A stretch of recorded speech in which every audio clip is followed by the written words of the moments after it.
ഒരു ഗ്ലാസ് കഞ്ഞിവെള്ളം ഇതുപോലെ എടുത്ത് നമ്മുടെ ചെടീൻ്റെ ചുവട്ടിലൊന്ന് കൊടുത്തു നോക്കിയേ. എത്ര മുരടിച്ച് ഉണങ്ങി നിൽക്കുന്ന ചെടികളാണെങ്കിലും നല്ലതുപോലെ തളിർത്ത് വരാനും നിറയെ തിങ്ങി നിറഞ്ഞ പൂക്കൾ നിറയാനൊക്കെ വളരെയധികം ഹെൽപ്പ് ചെയ്യും കേട്ടോ. അപ്പോൾ കഞ്ഞിവെള്ളം പുളിക്കുന്ന സമയത്താണല്ലേ ഗുണം കൂടുന്നത്. അപ്പോൾ ആ പുളിക്കുന്ന കഞ്ഞിവെള്ളത്തിലേക്ക് ഇതുപോലെ ശർക്കരയാണ് കേട്ടോ, ഇതുപോലെ ഉരുക്കി വെച്ചതാണ്. അപ്പോൾ അത് അതിലേക്ക് ചേർത്ത് കൊടുക്കുക. അല്ലെങ്കിൽ നിങ്ങളുടെ അടുത്ത് കഷ്ണമാണെങ്കിൽ ഒരു കഷ്ണം ശർക്കര ഇട്ട് കൊടുക്കുക.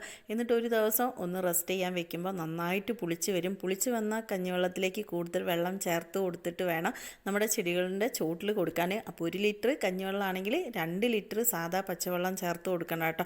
എന്നിട്ട് വേണം കൊടുക്കാൻ വേണ്ടിയിട്ട്. ഇത് തളിച്ച് കൊടുത്താലൊക്കെ നല്ലൊരു റിസൾട്ടാണ് കിട്ടുന്നത്. അപ്പോൾ ഇതുപോലത്തെ വീഡിയോസൊക്കെ കാണാൻ വേണ്ടിയിട്ട് പേജ് ഒന്ന് ഫോളോ ചെയ്യാനും ലൈക്ക് ചെയ്യാനും, ഇഷ്ടപ്പെട്ടിട്ടുണ്ടെങ്കിൽ കൂട്ടുകാർക്കൊക്കെ ഒന്ന് ഷെയർ ചെയ്ത് കൊടുക്കാനൊന്നും മറന്നു പോരുത് കേട്ടോ. അപ്പോൾ നല്ലൊരു റിസൾട്ടാണ്. അപ്പോൾ എല്ലാ ചെടികൾക്കും ഒരുപോലെ കൊടുക്കുക എന്നതാണ് കേട്ടോ കഞ്ഞിവെള്ളത്തിൻ്റെ ഒരു